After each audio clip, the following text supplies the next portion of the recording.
Manever I say ma PENDREAM TV. PENDREAM TV there, I see them yopo. Hello guys, you are once again welcome to PENDREAM TV, your #1 political hub in Ghana and beyond. I had become the newly minted MP for the Accra-Kumasi constituency. I had barely got any sleep because we were at the collation center from around midnight to around 9 a.m. So the results had been declared. Indeed, only this morning I was reminded of a Facebook post I made announcing the outcome of the AAK results. The victory was the outcome of intense campaigning. So your place was declared before Baumia's concession or yes, after? Yes, I think so. Okay. By 7 p.m., we had determined through our own collation that we had won. And then you have to then move to Then we Accra. had to move to the collation center at the AAK District Assembly. And then when the declaration was made, I had to make my way to Accra for the President Mohammed's official acknowledgement of the results. No sooner had that been done, did the call come in for me to be on the transition team to serve as spokesperson for the John Mahama side of the transition team. So there was little rest for me at the time. But you were already his spokesperson and aide before the election, right? Yeah, that is true. That is true. And so while you were in the constituency, you were also looking at the national picture. Absolutely. I recall calling Dr. Mane around 11 p.m. on December 7th to ask him where we were in terms of the coalition. Then he told me we had garnered around 56% at the time. I recall expressly. So I knew. I went into the coalition room at the AAK Assembly fully aware that we were on our way to victory. Oh, so your eyes were not just on your election? It was. I mean, it was all well and good to win the parliamentary seats of AAK, but more important, it was an urge to ensure that we had achieved victory at national level so that we could salvage the country from the complete doldrums that it was in at the time. So when he broke that news to me, I went in there confident that perhaps the assignment had been completed. We had won on both fronts. It's 1 year. That night when I stood in the studio here to make the announcement of the results that were coming, I was in shock. I mean, things weren't looking good. It wasn't surprising that the opposition party would win the election, but the magnitude of defeat was too huge. Constituencies that had never been green went green. And these were Sekendi, Takrady municipal area. You know that they've never gone green. All of them. And when I announced Mesa had lost, Bernard thought I was crazy. Have you come to terms with the size of victory that you garnered? And what do you attribute that size to? Well, we came to terms with it pretty quickly. First of all, it was not our first victory in elections. Yes, there was something to be said for the magnitude of victory. Let me indicate that our internal posters had been telling us that was the outcome to expect. Okay. There were times when we doubted it a bit. We were in no doubt whatsoever that we were going to win the presidential elections. It was the margin that surprised us a bit, even though periodically we got information that things were going to tilt that way. But we had to wait for the day itself to be certain that had been achieved. But whereas it was an overwhelming victory, it was also a humbling one for us, because then it told us that the Ghanaian people had come to the point where they were not going to countenance any form of bad governance and that they were willing to punish it severely. And that is what they had done to the MPP. The signs were clear. The Ghanaians were unhappy about the way that they had governed, that their total destruction of the Ghanaian economy, which had plunged millions of people into hardships, was something that they could not be forgiven for. The general levels of bad governance, the corruption, blatant theft of public resources, arrogance of power, and all the ills of government clearly had a telling effect on the way that people voted. And so for us, even as we reveled in the victory and celebrated, it was a cautionary tale for us to do better. And that is what we have sought to do since we came to You had a lot of goodwill when you started, but one of the first things that people started taking you on was the decision to sack people who were appointed.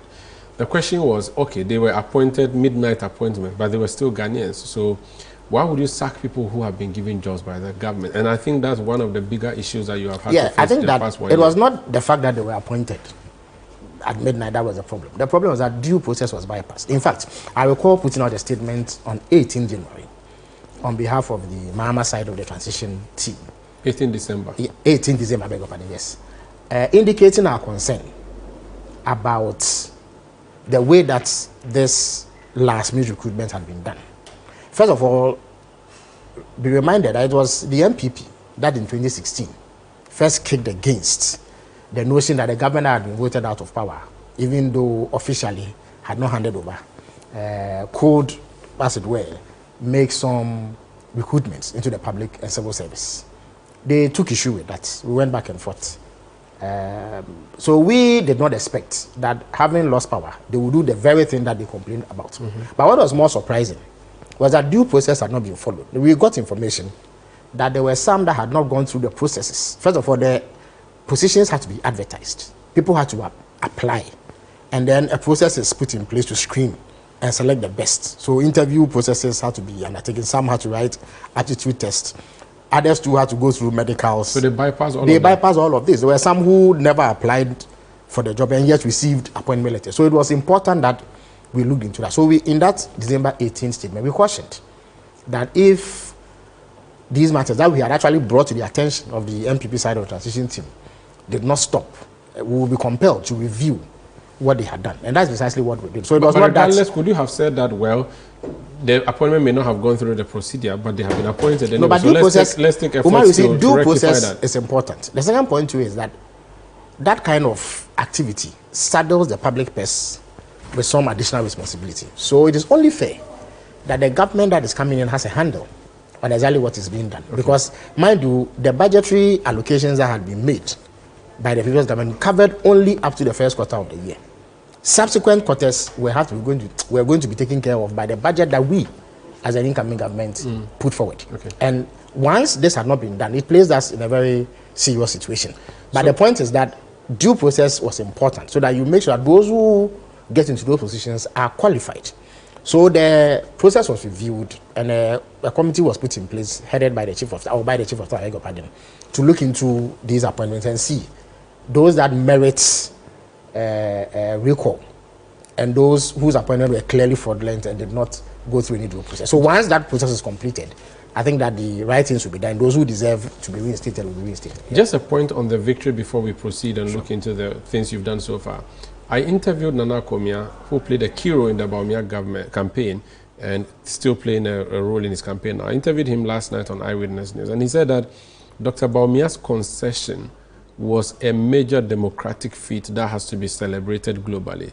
And that when John Mahama lost in 2016, he did not concede magnanimously like Dr. Bawumia did, and that should be celebrated. I don't know if you can make a comment on that. Komia clearly spinning. That is propaganda. First of all, Dr. Bawumia is not the first person in the history of the Fourth Republic to have conceded ahead of the EC.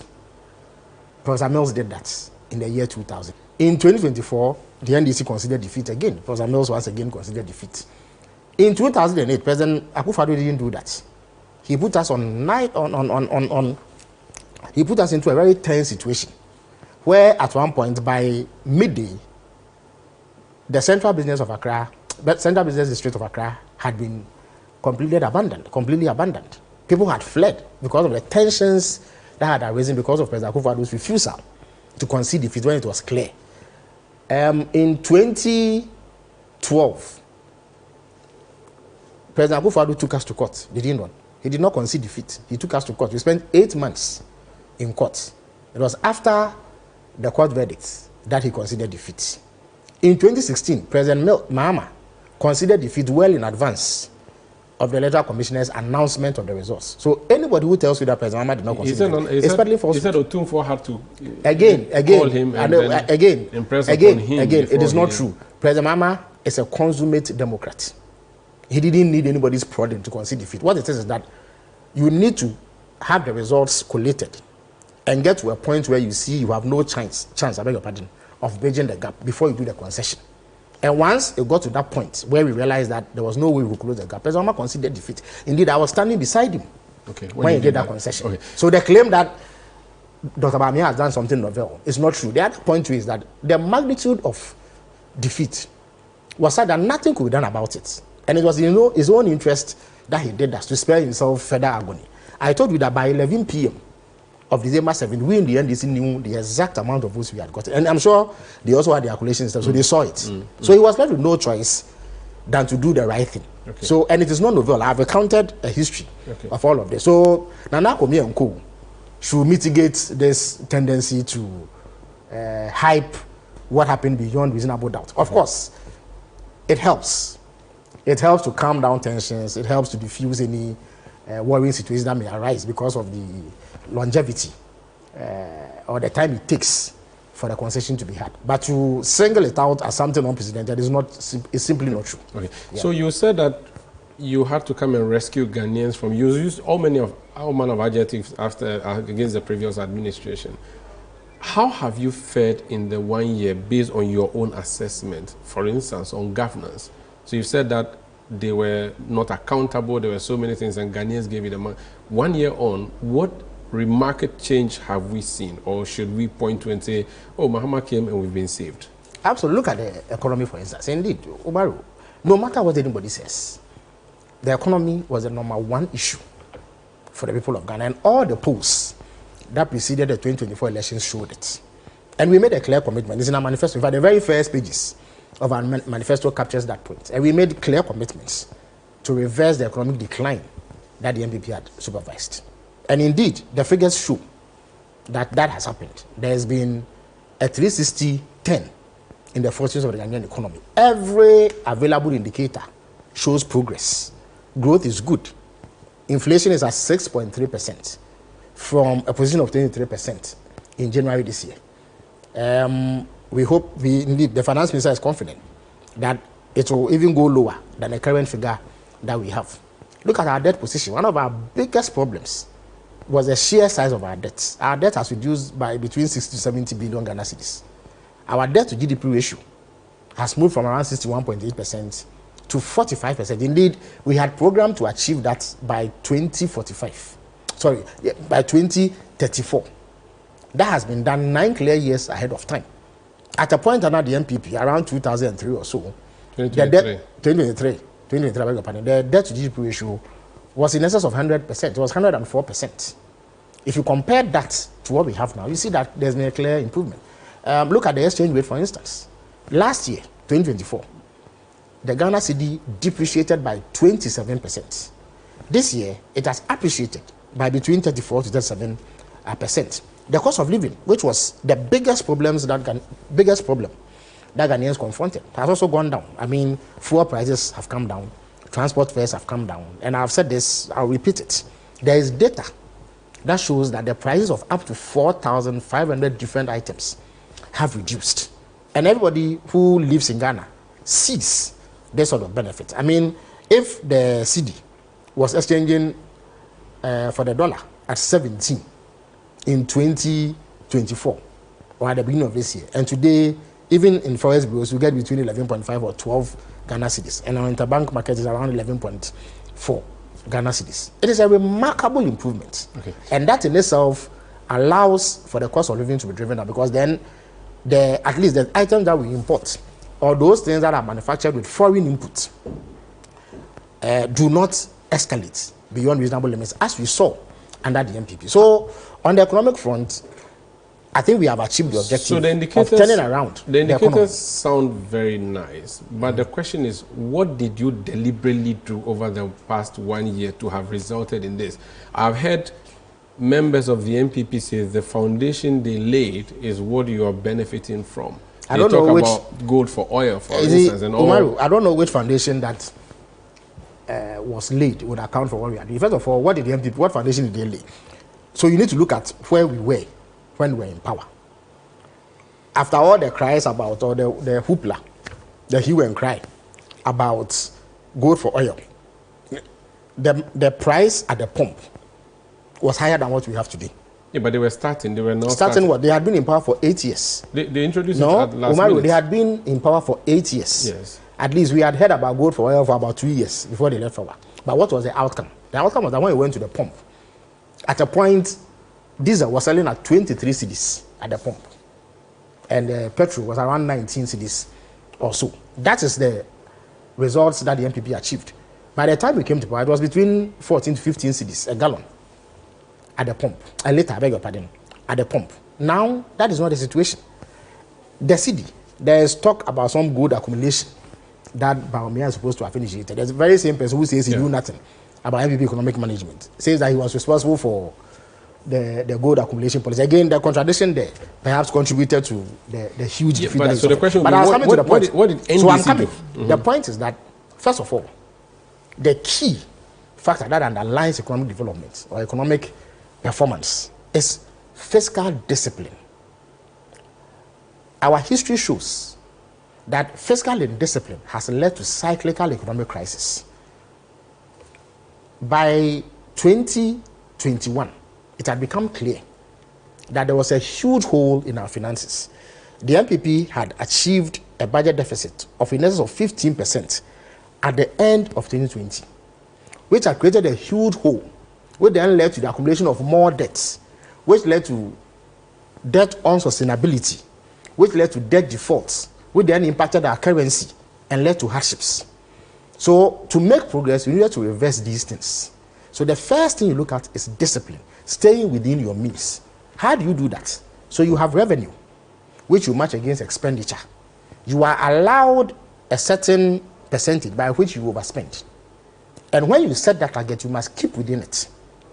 The MPP programmed that we were going to do what we call a primary balance. In other words, if you look at our revenue and expenditure, and you took out the fact that we had to service our debts, they said we were going to achieve a surplus of 0.5%. When they left office, it went around 3.5% or so. They did not meet that target. We set a target of 1.5% surplus.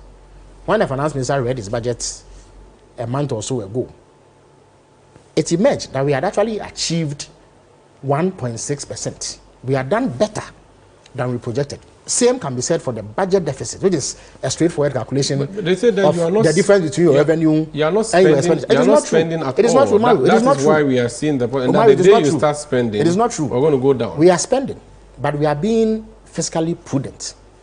When you read the budget again, the finance minister indicated that he had some shortfall in revenue, but he had corresponding cuts in expenditure. So he kept within the limits that he has set for himself. Under the MPP, when there was a drop in revenue, they ballooned expenditure. So the whole increase. Now, to curb that, you need to pinch yourself and stay within budgetary limits and spend in the areas that matter. Okay. It is not true that we are not. So let me show you that why I say we are spending. So what are the key points of expenditure in Ghana? What are the key items that government spends money on? Construction, salaries. I beg your pardon. The big one is salaries. In fact, if you look into the budget of 2026, as presented by the budget finance minister, 90.5 billion Ghana cedis will be spent on public sector salaries. If you look at the budget that he read in 2025 and its implementation, look at the allocations made to education, allocations made to the District Assembly's Common Fund, allocations made to the NHIS. You speak to the NHIS people, they will tell you that for the first time they have money sitting in their accounts. But it is rather the health service providers who are lagging behind in terms of representation of claims for payment to be made. In the past, we had a situation where they had capped the NHIS, and even the little that was due was not being released. So if you speak to Dr. Bampo, he will tell you that he has money in his accounts waiting for service providers to come and claim. If you go to the District Assembly's Common Fund, and I always say this because I have practical knowledge of it, I'm an official member of the AAK District Assembly. So I know that last year, 2024, the total amount of money that came by way of Common Fund was 298,000 Ghana cedis. This year, by the second quarter, the same assembly had received from this government 6.5 million Ghana cedis. So because of that, they are able to do projects, at least 8 of them. Okay. Now we are well on course. Where are you cutting the expenditure from? Is it political? Okay, so the political appointees, for instance, how have you cut the expenditure? First of all, the part of the budget that you cut, if you have to, is what we call discretionary spending. There is some expenditure that you are forced to do. Yes. That's almost statutory. But there's what we call goods and services, which essentially is what government institutions and agencies run on. But it is discretionary. You can decide that this year ISD will be given this amount of money to run the office and manage the place. But you will cut out some items because it is not absolutely vital. What is absolutely vital is the wages. But you frustrate them if the goods and services are not coming. No, that is not the case. That is not the case. Indeed, there have been increases in the goods and services allocation and disbursement of ISD as I speak to you. But the point I'm making, what I mean is that, if you let me land, okay, specifically, what did you say? So if you let me land, if you let me land. So if you check the goods and services budget as presented by the finance minister, he has spent less than he said he would. In the past, we spent more than we budgeted for. And then there's capital expenditure, which essentially drives procurement. So that there too, we restricted it to essential items, things that matter, education, health. So you go to education, for instance. The biggest expenditure item there is VSHS. Before this government came to power, on a daily basis on your news and current affairs program, you had people lamenting, headmasters complaining, parents complaining, students complaining about non-release of funds for feeding, for instance. Every now and then we hear about schools closing down because monies have not been released for feeding. Since we came to power, have you heard these noises? No, because between the beginning of this year and now, close to 1.5 billion Ghana cedis has been released to feed school children. In addition to that, other expenditure related to VSHS have been met, and because of that, you are not hearing the noises. I've just given you the situation with NHI. When was the last time you heard of service providers complaining about releases under NHIS? When you go to the common fund, the assemblies are receiving this, but there are assemblies that have received up to 13 million Ghana cedis this year. When last year they received under 1 million Ghana cedis.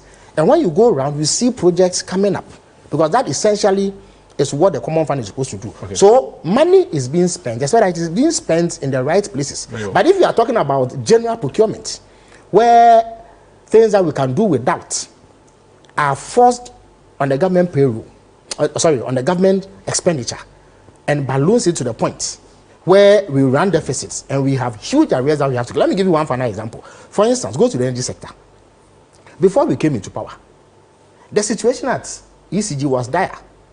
In 2024, they had programmed to spend just around 900 million Ghana cedis on procurement.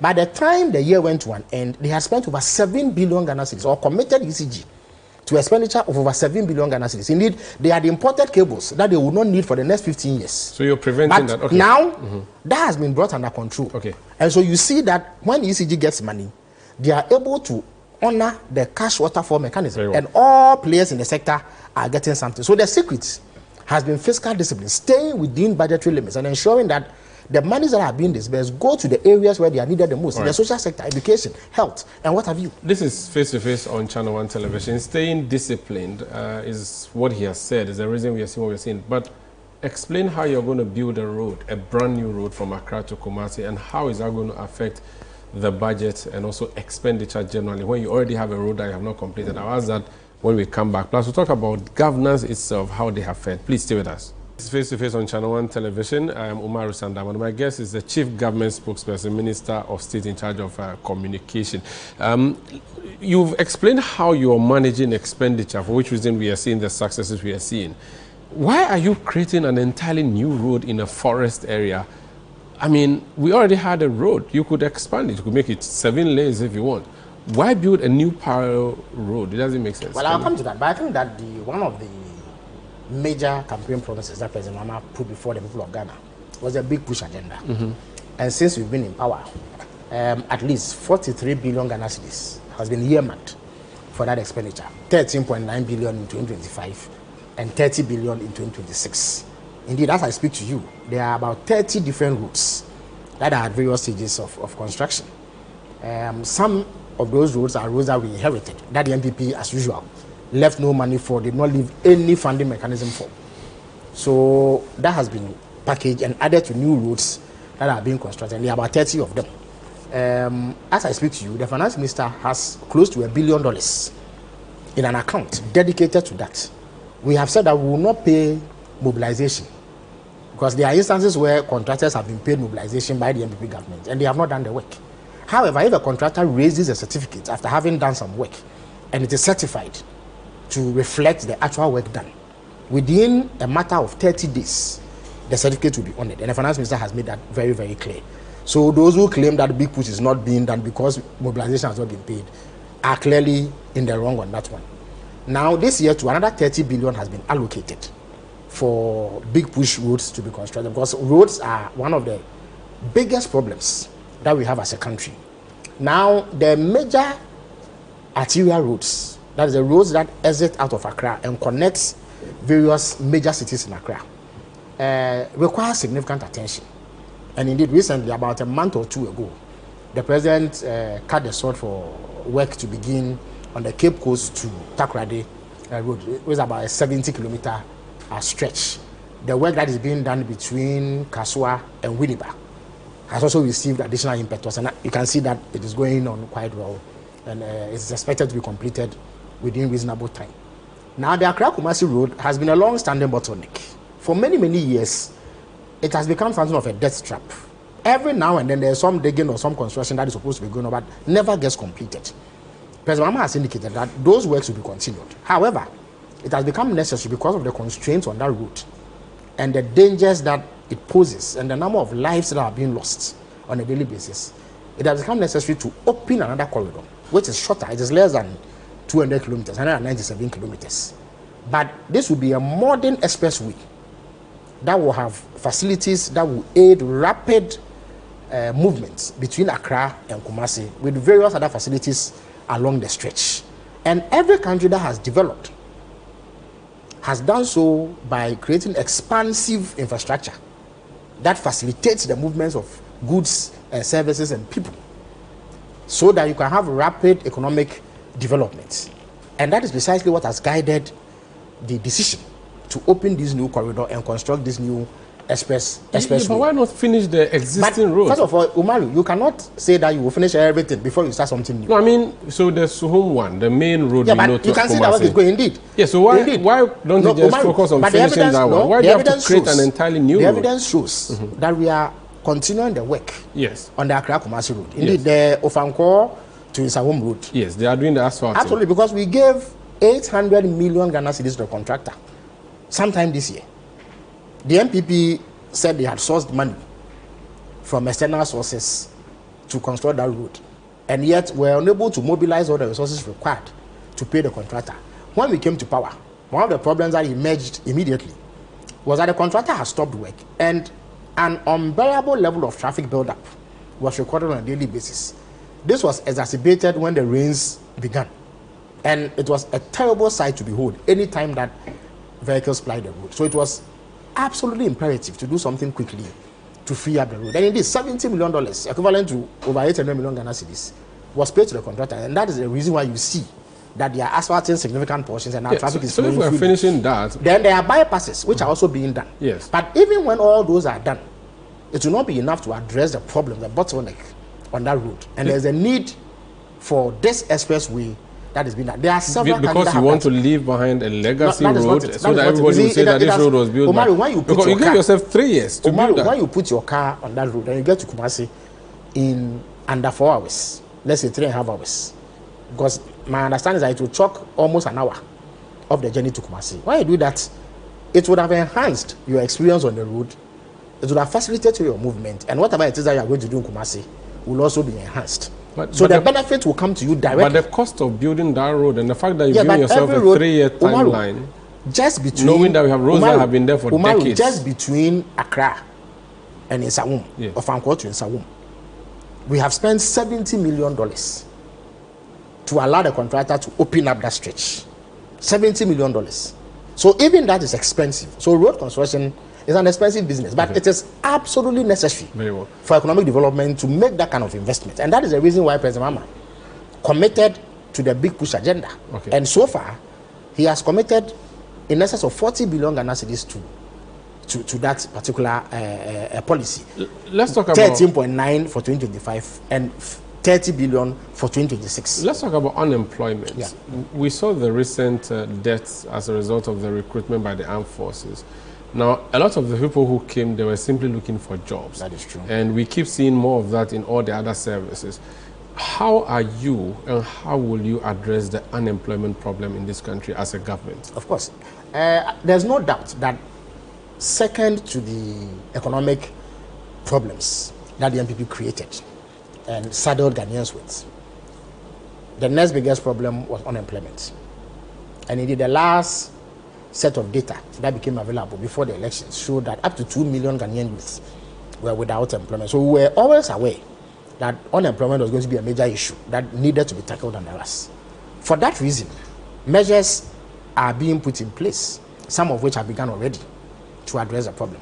First of all, even the investments in road construction, other construction activities, creates employment because there are people whose job it is to engage in construction. There are masons, artisans of all types, steel benders, welders, what have you, who take part in the construction of these roads. And so through that, you create employment for tens of thousands of people who otherwise will be home without doing anything.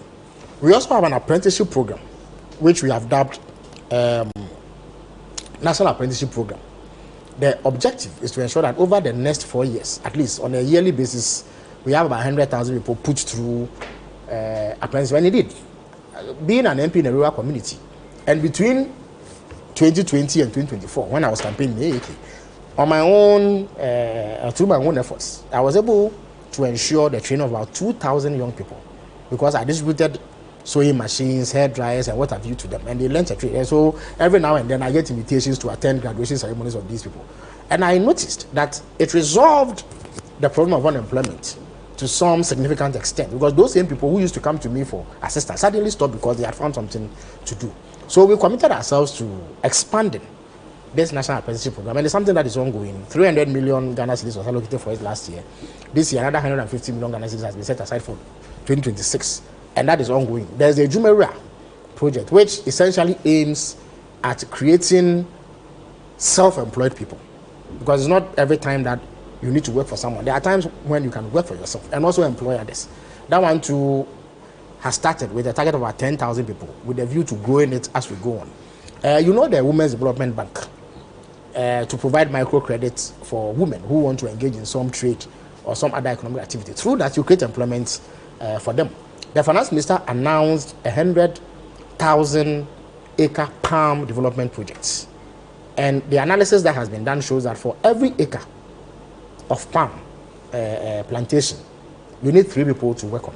So you are talking 3 times 100, that's 300,000 people if that project come to fruition in the medium to long term. So all these are policies that have been implemented to ensure. More specifically, your party people Sure. who toiled under the sun and campaigned for you, a lot are disgruntled. They say you have not given them positions, you're not giving them appointments. Oh, even your MPs in parliament, a lot have not been given positions. Everybody knows, including our party people, know that there's only so many people that will get into government. That is a truism. They are not in any doubt that not everybody within the NDC or without it who helped in some way, shape or form during the campaign will get an appointment in government. But the NP people are laughing at them. How so? After all this, how so? Well, was the NP was the Felix, Kwakye and Co are enjoying you are not enjoying. Was the NP able to employ every member of their campaign teams, everybody who campaigned? So it is not possible. I don't think that there's any reasonable expectation for that to happen. However, members of the NDC are also Ghanaians, and so they deserve the same opportunities available to everybody. And so all these programs that I have highlighted are open to all of them once the opportunities become available. I don't think that we would even be selecting people on the basis of their party cards. The idea is to ensure that as many of our young people as possible who are currently saddled with unemployment find opportunities through various interventions across various sectors, so that at the end of the day, they're able to earn some reasonable income that enables them to fend for themselves and their families. That, for me, is a more realistic and sustainable approach to the problem of unemployment. You mentioned national health insurance, and that takes me to health sector. So I want us to know what you're going to do with Agenda 111, which is a project that was left behind for you.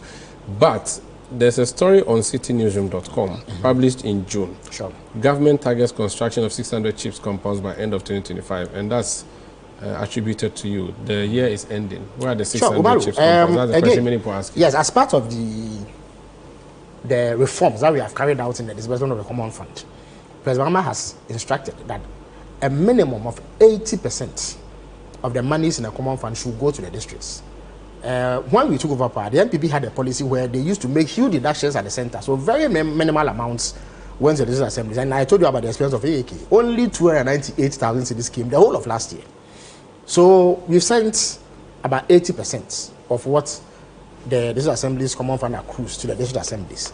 Now, in order to guide the disbursement of these monies, the utilization of the monies, and to align them with the overarching objectives of government, Cabinet developed guidelines on how the monies should be spent. So we have something called the 24-hour economic markets, where in areas where they do not have decent market centers, and when you come to AAK, we hardly can boast of any decent market center. the district capital, Avle, has a market that was built somewhere in the 60s, and clearly it's out of shape. It's in a state of disrepair. So a major commitment was to get them a new market. So this 24-hour economic market has come in handy, and the same will be applied to areas where there are no such markets. So that's, and up to 25% of the common fund was earmarked for this sort of activity. Indeed, as I speak to you in the AK, they've already, found a piece of land that is being cleared for the purpose, and very soon construction will start. So one of the items in the guidelines was the construction of at least 2 chips compounds in every district, and we have 261 districts. So we are talking over 500, close to 600 chips compounds. Now, the reason why this is necessary is that starting from next year, we are implementing the free primary health care, which was a major campaign promise. Essentially, it is to ensure that basic minor ailments, headaches, rashes, stomach aches that are not serious and all that, are treated at the most basic level of health care, which is the CHIPS compound, and then perhaps the health centers. To do this, you need to have the infrastructure in place. So this guideline was sent to all the assemblies. I know that they are complying with it. Indeed, in the case of AAK, I can report that all things being equal, by the end of this year, we should commission 2 chips compound. Chips compound, one at Nyamedom, one at Ohia. But indeed, I've gone to inspect them. The last time I was there, they were almost done. This year will end in 3 weeks. Yes, and the contractor assures that by December 20th, it will be done. As I speak to you, procurement processes have begun to buy equipment to equip those 2 chips compounds. And I know that the same applies to almost every district in Ghana. Indeed, the local government ministry should be updating us in the coming weeks on the outcome of this. So it is a promise. You are the one who anchors the government accountability series. Would you invite the Minister of Health, or which ministry? Well, the Minister of Health has been there about 3 times. Or local government? The local government minister. Someone who can answer specifically on this 600 chips compound. It is the local government ministry. Yes. That is coordinated, because it's an activity being undertaken by the District Assembly. Of course, they do so in close collaboration with the health ministry to guide the operational procedures. So when can you give us a specific... by the close of the year, they should be able to report on it. Or perhaps early next year, the first quarter of next year, they should be able to report on that. But I know that it's an activity that is ongoing. But everywhere. The 600 have not been done. Oh, but Umaru, if I tell you that 600, no, and again about 600, certainly in excess of 500. Yeah. I have given you the example of AAK. You've given your place. Absolutely. But so, and I know that that is same is taking place everywhere. So they are at various stages. Okay. So by a certain point, they should be completed. Okay. And I'm saying that it is not a random policy initiative. Very well. It is targeted at helping us. I got the basis. Implement the free primary health care policy. Yeah. What are you doing at the National Cathedral? It's 1 year on. It's still a big hole. Again, I still maintain to this day that it was an absolutely misplaced priority. You see, the president of the land at the time, at the height of economic difficulty, when Ghanaians were struggling, and his government, despite his assurance that there will be no haircut, had implemented excruciating haircuts in respect of about 1.3 million bondholders, told everybody that his biggest priority as president, indeed, priority of priorities, used was priority of priorities. Yes. Was the building of $1 billion cathedral. Yes. So now my point is that 1 year on, what are you doing with I think a few months ago, I held a press conference. At the time, the National Cathedral Secretariat itself had commissioned an audit, which had revealed very worrying patterns of procurement breaches and misapplication of public funds. That called for further investigation. So the Auditor General, working in collaboration with the Attorney General, have commissioned a forensic audit, which we know are underway. I beg your pardon. Once it is completed, we will know exactly what has been done where.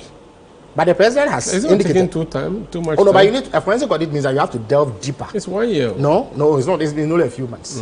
Indeed. No, I mean, since you took office. Yes, but you need to allow a reasonable amount of time for that to happen. Okay. Because the process has to be thorough. You have to find out everything. If somebody presents an invoice, you should be able to go behind the invoice and find out exactly what has happened, where the money has gone to, and who has done what. So once that is completed, then we'll be in a position to take other decisions. But what is clear is that we cannot commit $1 billion of public funds to build the cathedral, and the president has made that quite clear. And so once the report comes in, government's position will be clearly stated. Okay. But what I can assure is that public funds are not going to be used to support $1 billion cathedral. Yeah. The president has made that very, very clear. This is Face to Face on Channel 1 TV. My guest is the Chief Government Spokesperson, Minister of State in charge of Government Communication. The next issue I want to bring to his attention is, even though the president himself has spoken about not wanting to go for a third term, people still keep talking about it. The Constitutional Review Commission has sent his report. I asked him emphatically what the president is thinking. And also the Office of Special Prosecutor and the Jean Mensah, chairperson of the Electoral Commission petitions, are they trying to remove them like they removed the Chief Justice? That's the question I'm going to ask. Please stay. Welcome back. This face-to-face on Channel 1 TV. In assessing 1 year, removing the Chief Justice is a major thing in any republic. It goes down in history as your government supervising that. Even though you have explained that you went through the constitutional process, everything's correct. The woman herself is challenging it. She's gone to the ECOWAS court. Many people say you plan to do this and you have executed it. And now you're going to visit same on chairperson of the Electoral Commission, Jean Mensah, and the Special Prosecutor, Kisei Jabin. How do you respond? Well, those people would have to provide evidence to show. It's not enough to just claim that we have plotted against these persons and have either removed them or are about to remove them. You have to provide evidence. As I speak, there's no evidence to the effect. You see, it does not matter how big or small one is. When the law catches up with you, the law must take its course. If you have a country where people are excused from wrongdoing on account of how weighty their position is, you are headed for a banana republic. So in a country where the rule of law works, it does not matter how lofty your position is, from the president to the messenger. Once you do something that violates Ghanaian law and there's a prescribed sanction, it ought to be applied. What matters is that due process has to be followed. And that is exactly what happened in the case of the Chief Justice. The President did not write the Constitution. So he abided by the letter and spirit of the Constitution. So date, those who say are making these claims are unable to point to a single infraction of the constitutional process. So there's really no basis for that assertion. In respect of the Special Prosecutor and the Electoral Commission chairperson, as I had cause to confirm to you last week, 10 separate petitions have been received. And the Constitution is clear that on those matters, the President must simply act as a conveyor belt and send same to the Chief Justice for any further action that he may deem necessary based on constitutionally prescribed actions. And that is what has been done. That is where the President's role in this ends. The rest is up to the Chief Justice to kick the necessary process into motion. We saw a by-election in Accra. We saw a mini-election or rerun in Avle North. I think that is a constituency you once Yes, eyed. but that's where I was born. Okay, which was Dakuma? Dakuma, yes. Now we have a by-election, unless anything changes in the northern region. Forgive me, the name of the constituency just escaped me. Sure. Matthew Nyendam's constituency, Pandai. Pandai, yeah. What assurance can you give us that the security situation we saw in Avle North will not repeat itself in Pandai, and generally security in this country? Oh, I think that the Accra by-election proved. Has vindicated you. Exactly, and it was peaceful. It passed without incident. So, yeah, but this one you are more aggressive. Oh, no, there's no aggression. What it is like they say you are collecting their seats from them by force. You see what it is? First of all, sometimes the MPP itself. So you are going after them. The MPP must pinch themselves and wake up from the slumber, the self-imposed slumber that they appear to be under. They went after Jachikwesi. Indeed, bizarre court rulings were handed down in the Jachikwesi matter. Even before the matter had been exhausted, he was barred from working as an MP. Even before the matter had been conclusively determined by a court of competent jurisdiction. So we went to a by-election assembly, did we not? We won, we prevailed. In fact, he prevailed by a wider margin than he did in the general election that brought him to parliament in the first place. So if the MPP has a right to petition against the conduct of an election in a constituency and pray a court to strip a member of parliament from the office that he occupies, why are they complaining when another person who feels aggrieved by the outcome of elections goes to court and the court makes a pronouncement after hearing the matter? You are doing tit for tat. There's no tit for tat. I'm saying that the same process that they went through to have Jachikwesin's seat declared vacant is what you have has been applied by the NDC PENDREAM candidate who lost or who was said to have lost in 2024. And the court has vindicated its right. How can the MPP purport to be angry at this? You see, they must show respect to the people of Ghana. They cannot say that when one court pronounces that there should be a by-election at Senate, we should jump and sing hallelujah. But when the same High Court pronounces that there should be another election in Pandai, then all hell must break loose. You see, nobody takes someone who flip-flops like that seriously. And it will do them a world of good if they remain consistent and take the electorate more seriously. We need to go. In a minute, by the next December that you and I sit down for an assessment, what would be one major thing that would be done in 2026 that Ghanaians will say hooray? I think that we will see more of the big push. So more roads. Our roads will be in a much better shape than the motorway will be nice. The motorway, clearly, work would have the express, the new expressway that you've gone to do, nobody has sent you. You've decided to build. You will build. No, it is necessary. That's why it's being done. When Kwame Nkrumah wanted to build the motorway, I recall there was a graphic front page news item that appeared in the 60s that showed only one vehicle on the motorway. And at the time, the same Nankwabuzi elements were up in arms, claiming that it was not necessary. It was a prestige project. You know, so similar things, and Kwakye is known to have opposed the construction of that highway. Well, but the point is that it is necessary. That is why it is being done. Now, you asked about a third term. President Mahama's third term, yes. Again, the MPP have whipped themselves into a needless frenzy. President Mahama has stated emphatically that he will respect the Ghanaian constitution because he is a consummate Democrat. So there is no third term anywhere for him or any other person for that matter. So as far as the Ghanaian constitution. Even if people go on street and demonstrate, first of all, anybody can say what they want. So the fact that people have gone on Facebook to express a desire for him to run a third term does not mean that will happen. The man himself has said that I am not interested. Very well. So the MPs should stop wasting their time and everybody's time and purporting to be angry and whipping themselves into a frenzy. It is an absurd fantasy that they themselves are getting themselves into, because President Mahama has not expressed any such intent. Indeed, not only has he not expressed intent, he has actually stated emphatically, and it's on record, that he's not going to run. Honorable Felix Kwakye, any talk about it is a complete waste of everybody's time. Minister of State in charge of government communication, MP for Abra-Asebu. We didn't talk about your constituency. Oh yes, the constituency is doing well. It's certainly doing much better than I took it in exactly a year. Thank you for watching PENDREAM TV. Much appreciate your time here and say God bless you. I'm not PENDREAM TV. Now, so far so good. Say open online portal e Ghana. Nipa share, nipa follow, nipa comment here. To my best of knowledge, without any biases, I PENDREAM TV.